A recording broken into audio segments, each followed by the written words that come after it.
Welcome back to another edition of the Saturday to Sunday Football Podcast. I am Paul Perdichizzi, and thank you for joining me as always.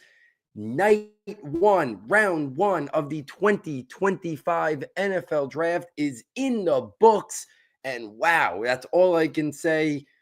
Here at Saturday Sunday, we are going to recap all 32 picks, talk about the three big trades that we had in round one. So much to break down and get into. So I'm going to get right into it. These are going to be my instant thoughts on every single pick from round one.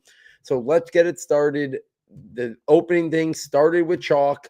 The Tennessee Titans stayed at one, selected quarterback Cam Ward. Good size, good frame, good athleticism, can throw on the run, can play off structure, quick release, throw from different arm angles and platforms, good arm talent to push the ball vertically down the field and into tight windows. He's got really good touch. They view him as a franchise quarterback. While we knew this was the pick, I think the most surprising thing we found out about Cam Ward was that the Giants were aggressive.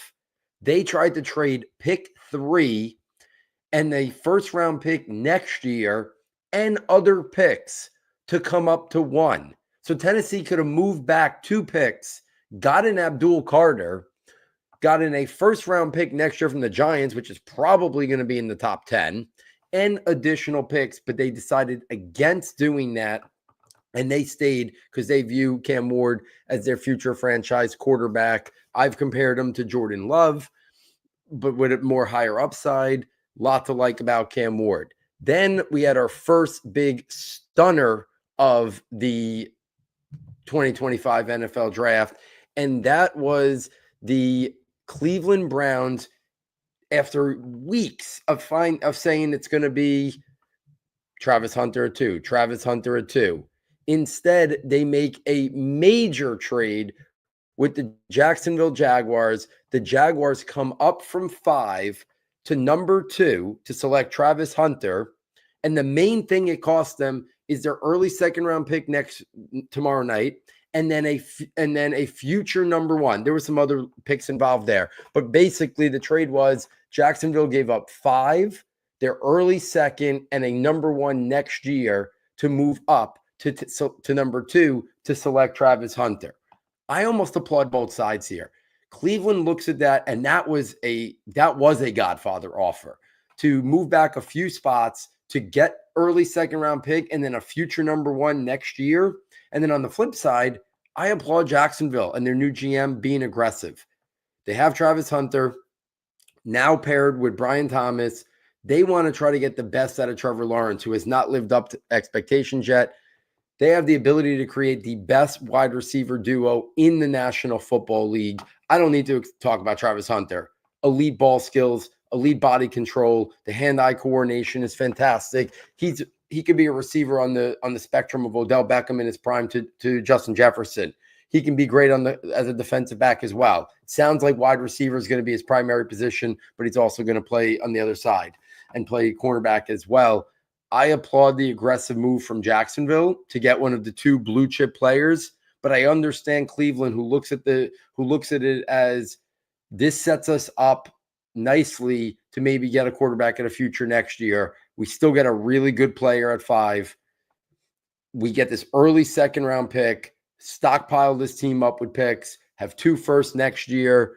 I understand it. I personally wouldn't have done it if I was Cleveland because I love Travis Hunter that much and I thought he was the best player in the draft, but I understand it. At pick 3, the Giants made the right decision. They didn't reach for a quarterback in number 3. They took the last blue chip player in this class, selecting edge rusher Abdul Carter. The size, the frame, the athleticism, the bend off the edge. He's got some Von Miller, Micah Parsons-like upside in him. This year was his first year playing edge rusher, so there's development and upside still. I think the ceiling is even higher. He's got great counter moves, great pass rush skills, plays with great effort, gives the Giants an identity, pairing him with Brian Burns, Kayvon Thibodeau, and Dexter Lawrence, creating one of the best pass rushing foursomes in the National Football League. At pick number 4, the Patriots make the safe pick, select offensive lineman Will Campbell. Great size, good frame, good athleticism and movement skills, good footwork, lateral quickness, shows good play strength and power, good run blocker and pass protector. The biggest question mark is they must view him as an offensive tackle. Because if they had any reservations about him playing offensive tackle, I think they pivot to a different position. Maybe they think about Ashton Genty. So I think they view Will Campbell as a really safe pick, but with the ceiling to be their starting left tackle, protecting Drake May's blind side. If not, why not move back maybe with a team like Chicago that wanted to get up to get Ashton Genty? And at pick 10, you could have pivoted to a different potential offensive tackle in this class, even though the way the board shook out, there wouldn't have probably been one there that they wanted to take at 10. So maybe they read the board correctly and knew they couldn't move back too far to get one of the top 3 offensive tackles in the class. Cleveland, after moving back from 2, selects defensive tackle Mason Graham out of Michigan. Only average size, but good frame, good athleticism, but he wins on his short area bursts, his great play strength, power, hand usage, amazing leverage, body control and balance, interior disruptor versus the run and the pass. For months, Mason Graham looked at as the best prospect in this class if we take the quarterbacks out of the picture. And then, best prospect. You had Hunter and Carter, and then Mason Graham. He was looked at as the 4th best prospect. If you threw Cam Ward in the mix, he was most people's top 5 big boards. There was late buzz that maybe his stock was falling because he didn't have the ideal measurements. But when push comes to shove, a lot of that out there is smoke. They get Mason Graham, high-level prospect. Could be a better, in terms of pass rush ability, we might even see more of that in the National Football League. So they look at it as Mason Graham, an early second, and a first next year.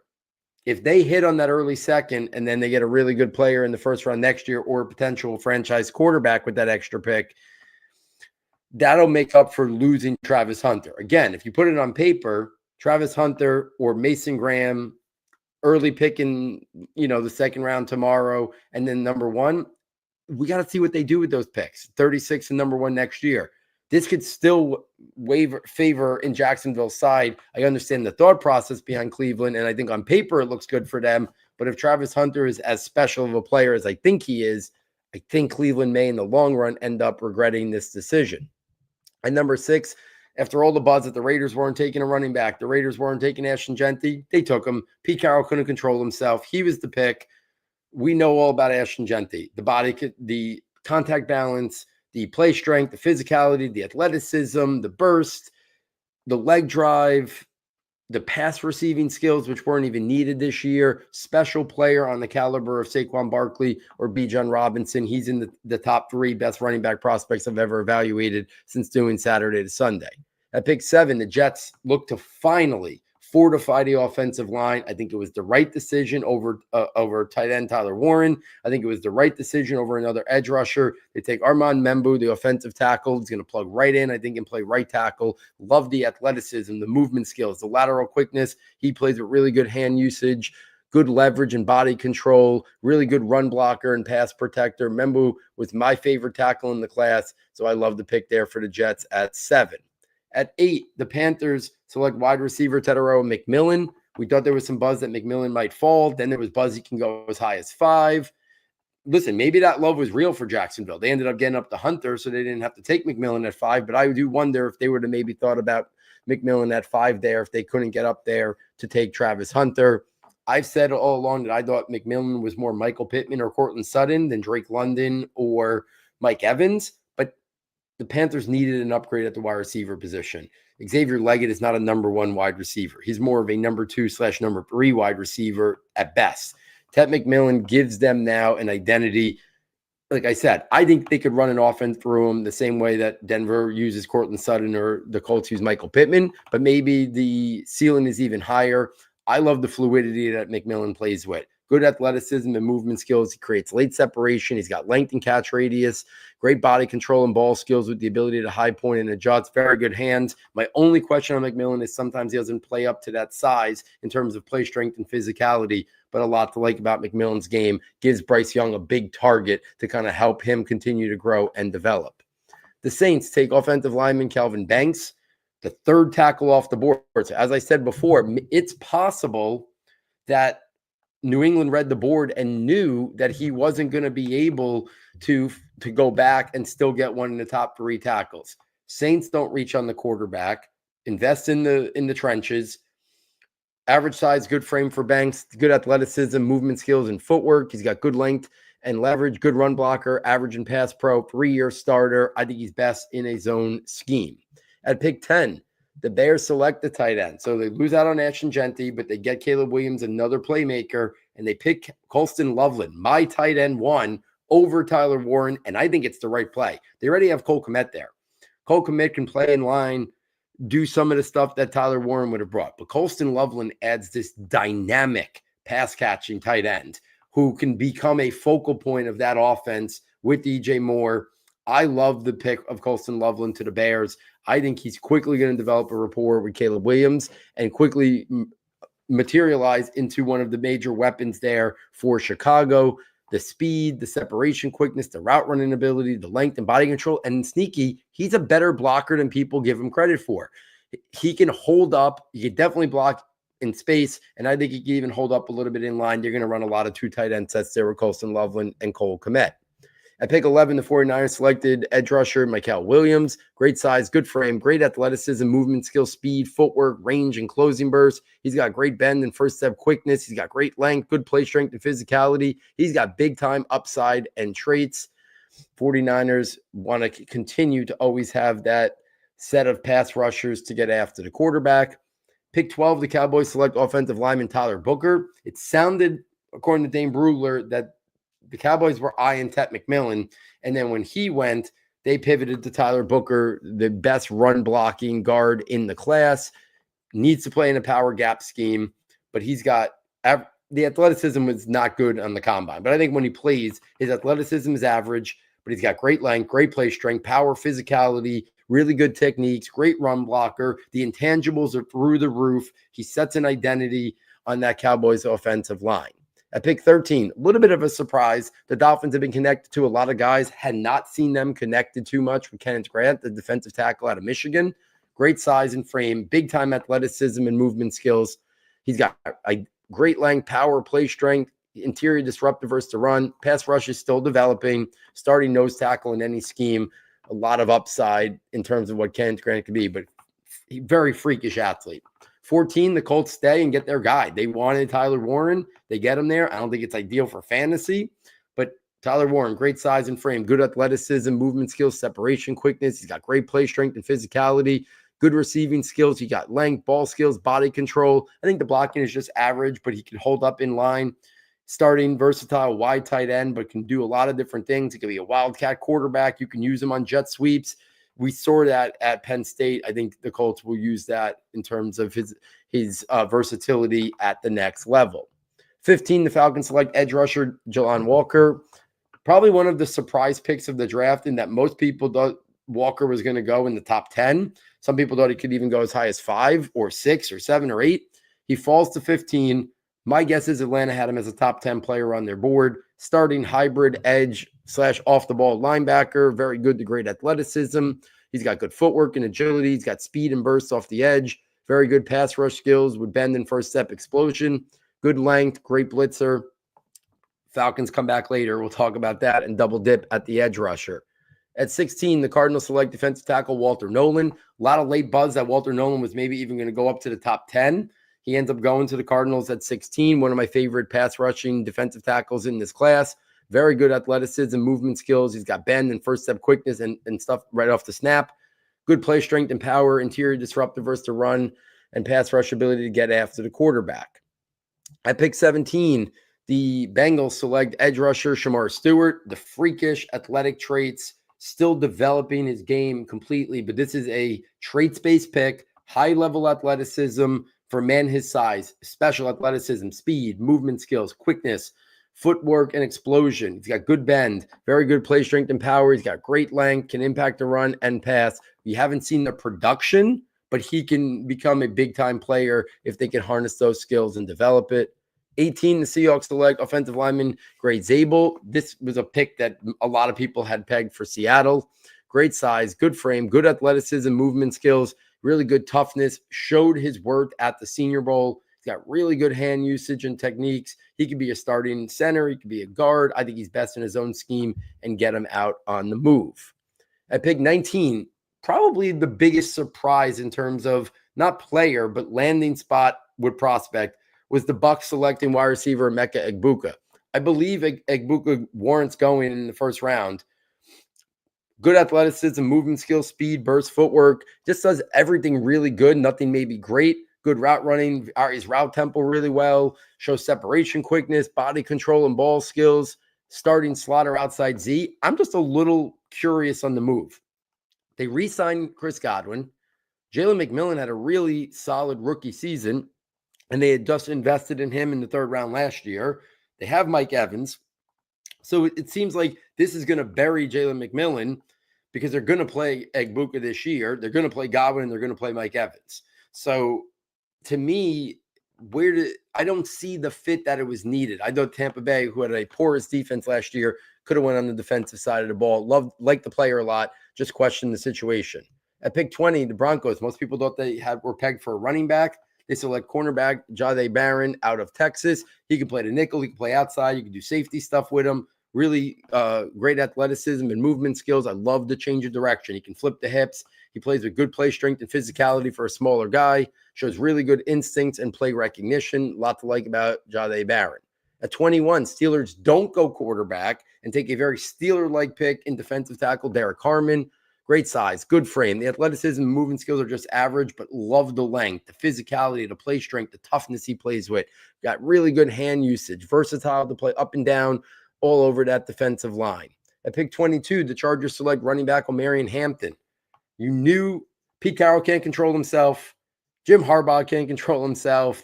The Chargers get the running back that is going to be the focal point of that Jim Harbaugh offense. Great size and frame, very good athleticism, burst, speed, and acceleration, great play strength and power, leg drive, contact balance, good footwork, lateral jump cut ability, lot to like, 3-down running back. It really hurts Najee Harris's fantasy value because Omarion Hampton is going to be the focal point of that offense. At 23, the Packers finally select a wide receiver in round 1. They select Matthew Golden out of Texas. Very good athleticism, speed, and movement skills. He's got really good footwork. He does a good job varying his route tempo, shows the separation quickness to win at all 3 levels. I don't think he plays up to that 4.29 speed, but he's very fluid, can win at all 3 levels. I think he could quickly emerge to be the Packers' best all-around wide receiver. I've never been a big Christian Watson guy. Jaden Reed's took a step back last year.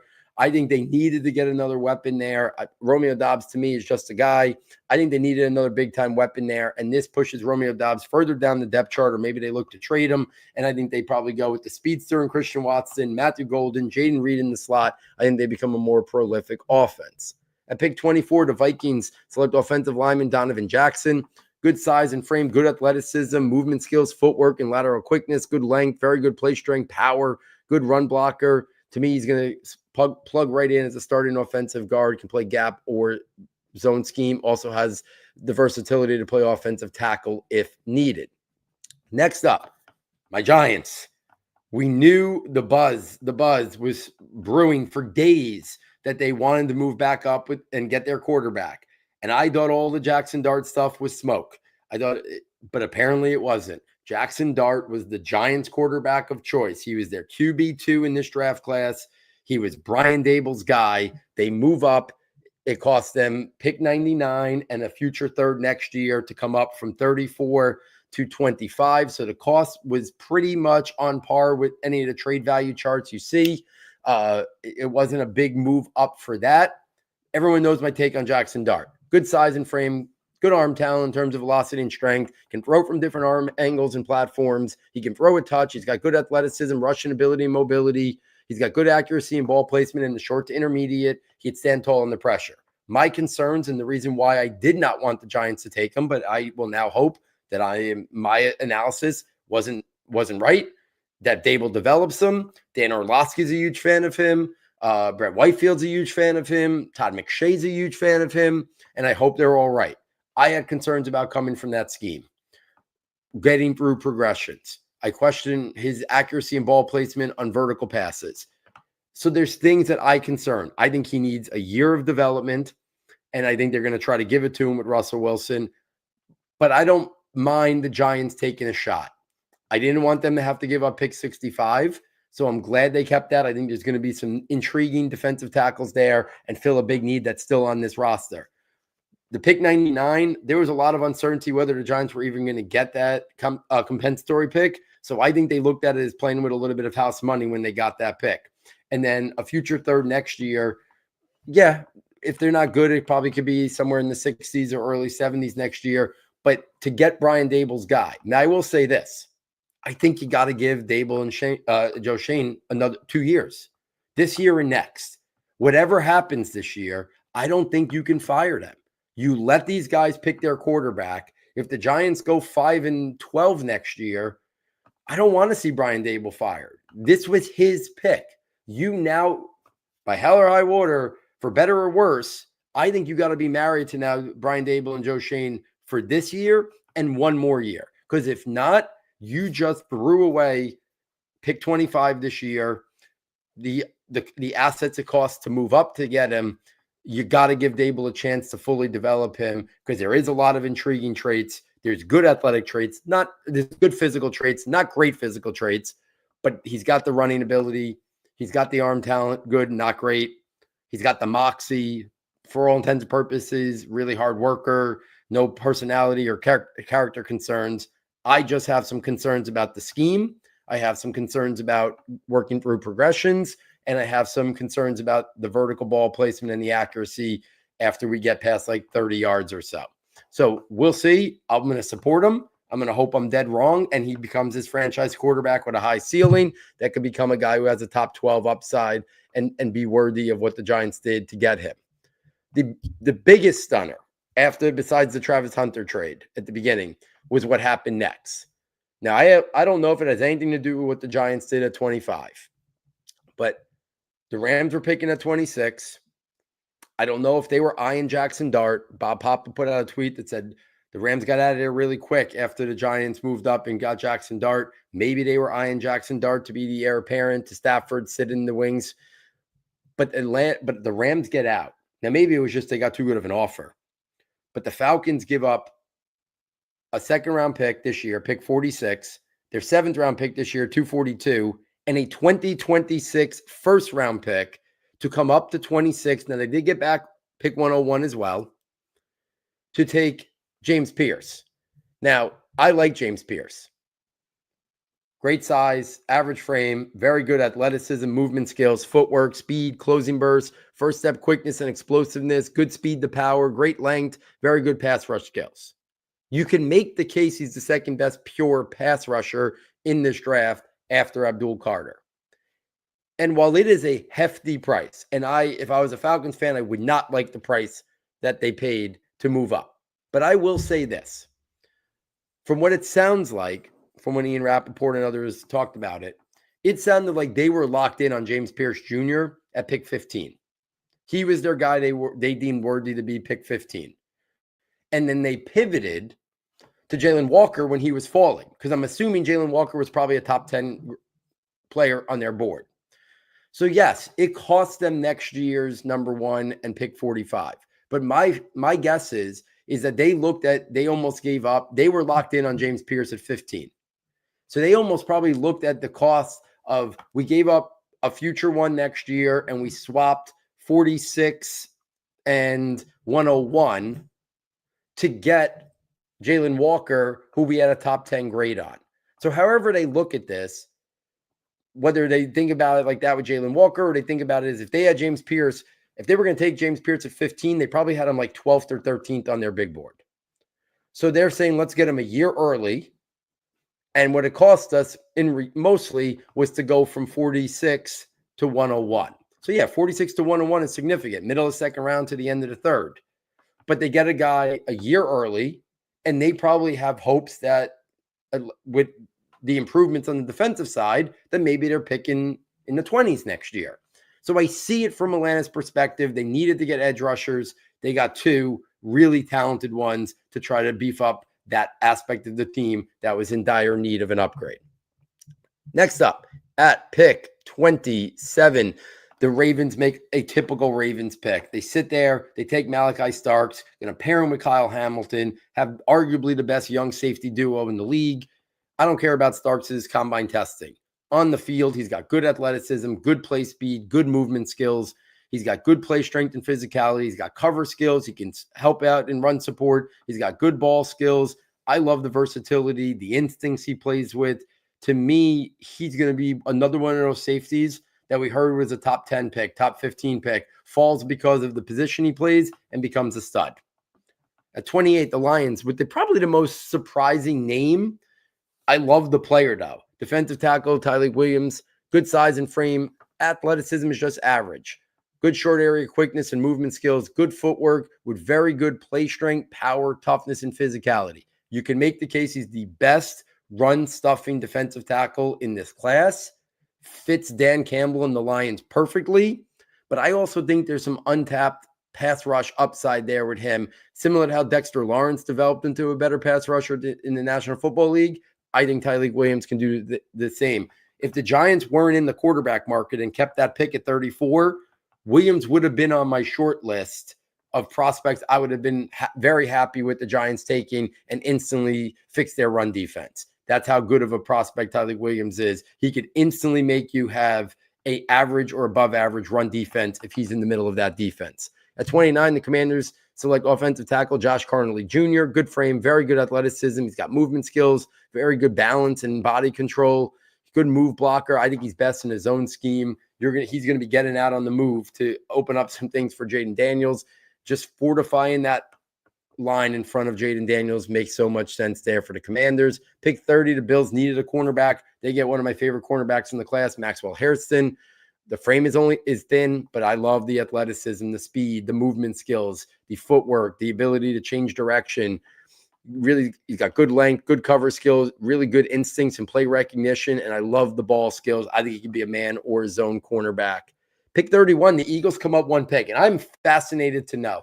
My guess is when the Eagles asked to come up, Kansas City had to ask them what side of the ball you want to come up for.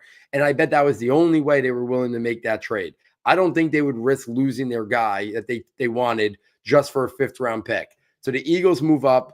They take linebacker Jahad Campbell, great size and frame. I love him. I think he could arguably should have been a top 15 player in this class, but injuries moved them down. So the Eagles just sit there, get tremendous value. They love getting these Georgia Bulldogs, these Alabama players, the athleticism, the quickness, the movement skills. He's got it all. Good tackler, sideline to sideline range, great blitzer, can cover. If he's fully healthy, I don't see any way he gets out of the top 15, 16 picks. So the Eagles get a great pick there, great value there like they always do.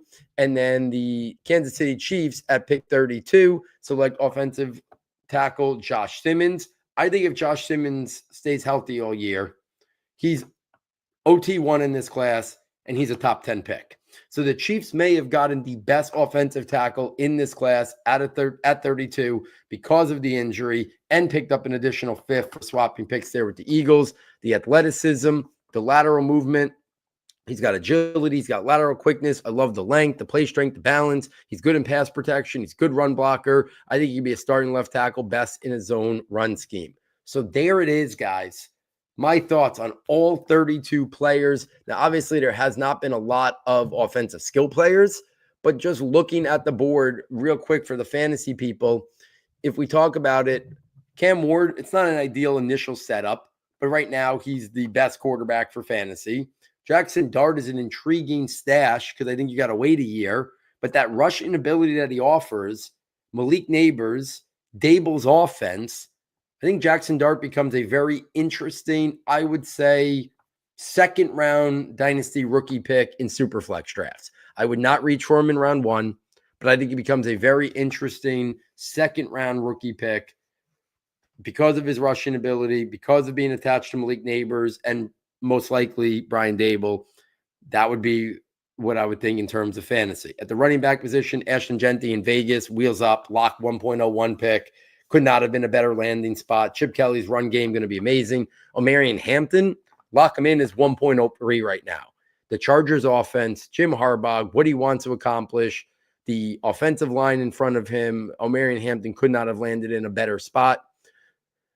The wide receiver position, Travis Hunter, you know my thoughts on him. I would take him over Omarion Hampton, even though they have Brian Thomas. I think there's more than enough. We see how good T. Higgins and Jamar Chase could be. There's enough for it to go around. So I would still take Travis Hunter ahead of Omarion Hampton, but Omarion Hampton's landing spot is so good. I don't think it would be crazy if somebody wants to take him ahead of Hunter. Tet McMillan in Carolina, I think that's a good landing spot. I think he could lead the team in catches and yards and touchdowns this year and potentially develop into, a solid quality wide receiver 2 for fantasy. I like the Matthew Golden landing spot more for the Packers offense and more for Jordan Love. I do think they still are a spread it out offense, but I think Golden could eventually maybe emerge into be a quality fantasy wide receiver 3 down the line. Egbuka, I think he really lost a lot of value in terms of dynasty. I know he was an early pick, but I'm going to have a hard time getting behind him over what we'll probably see a bunch more running backs go early tomorrow. I love the round 1 draft capital, but it is not going to be an initial. I understand Mike Evans is getting up there. Chris Godwin's had injuries, but Egbuka is not going to work his way into a big role for a couple years. So I think that's going to hurt his dynasty value. He would be clearly 4th in terms of the wide receivers today. I would definitely have Golden ahead of him. Colston Loveland far ahead of Tyler Warren. Between Anthony Richardson and Daniel Jones, and Tyler Warren just doesn't have the separation ability of a Colston Loveland, even though I love the player. So Colston Loveland with the Bears, with Caleb Williams, with Ben Johnson, clearly ahead of Tyler Warren, would be my tight end conversation for that. Guys, if you were following the Draft Projections Notebook, did it again. 29 out of 32. That is now 2 years in a row we have had our best output. We correctly projected 29 of 32 prospects to come off the board tonight. The 3 players we had in that did not get selected, Shedeur Sanders, there was a lot of buzz that he wasn't, but I couldn't pull the trigger and get him out of my round 1. Travion Henderson, I thought there was a real chance the Broncos, the Chargers, or the Commanders were going to take him, so I didn't want to take him out. And then I thought Mike Green, the pass rusher, was going to go ahead of James Pierce. It ended up being flip-flopped. So Sanders, Henderson, and Green were the 3 guys I projected in. Instead of those guys, it was Derek Harmon and James Pierce, who I was on the fence about both those guys, especially Harmon. I took him out last minute for Josh Connerly, who did end up going. But then Pierce was in the mix. At one time, I had him in my round 1. And then the one guy, while I love the player, never thought he was going to go round 1, was Tyleik Williams. So we missed that one. But 29 out of 32, really excited to see how we do in the top 100 tomorrow and how we do in the Huddle Top 100 Challenge as well. There is so many big-time prospects available tomorrow. I can't wait to see where the rest of the quarterbacks go. Shedeur, Milroe, Tyler Shough. We're going to see Travion Henderson go early tomorrow. Quinshon Judkins go early tomorrow. We're going to see Caleb Johnson and maybe another running back or 2 like Dylan Sampson or Bashal Tudin or Trevor Etienne or Cam Scatterbo. Then at wide receivers, we're going to see a whole lot of them tomorrow. We're going to see Luther Burden. I think the Patriots should be all over him early tomorrow. Jaden Higgins, his teammate Jalen Knoll, Jack Besh, Kyle Williams, Jalen Royals, Trey Harris, probably a few others like Savion Williams, Eligio Manor, Torrey Horton maybe, Ty Felton I think might sneak in tomorrow. The tight end position, we're going to see 4 tomorrow. We're going to see Colston Loveland. We're going to see Mason Taylor, my guy. We're going to see Elijah Arroyo. We're going to see Terrence Ferguson. We're going to see Harold Fannin. And then so many good offensive line prospects like, a lot of interior guys, Jonah Savalea, Jared Wilson, Tate Ratledge. We're going to get more defensive tackles. Darius Alexander is going to go early tomorrow. TJ Sanders, Alfred Collins, Josh Farmer, all those guys are going to go tomorrow. We're going to get the next wave of pass rushers, JT Tumalalo, Landon Jackson, Nick Scourton, Jordan Birch, Jack Sawyer. Linebacker, we're going to see a couple go tomorrow, I think. Carson Schweissinger, Demetrius Knight, Shmel Mondin. The cornerback position, Will Johnson falling all that way out of round 1 due to the injury concerns. I think we're going to see Will Johnson, Siobhan Ravel, and Trey Amos. All 3 of them go in the top 10 picks. Benjamin Morris not too far behind. And then the safety position, we're going to see Nick Omare, Xavier Watts, Kevin Winston, Billy Bowman, and one of my other guys, Andrew Makuba, all, I think, come off the board tomorrow. Can't wait to live tweet all my thoughts again tomorrow night. All day, I'm available to answer any questions about what your team did in round 1, fantasy questions, anything you just want to talk about. I'll be on Twitter all day answering questions, getting ready for night 2 of the NFL draft. If you missed me on the Football Guys live podcast, I was on there from 8 to 9. You can go there and hear my live thoughts between the picks and on all the picks in the first 10 or so in the NFL draft. So night 1 is in the books. Look forward to night 2. Thank you for anybody who's watching. Jaquan, I see you out there. Appreciate all the support you've been giving. And all the other guys on Twitter and everyone else who's been following along over the entire night and watching everything. So, on behalf of our sound tech engineer, David Nakano, and myself, thank you for joining us. And we look forward next time taking you from Saturday to Sunday.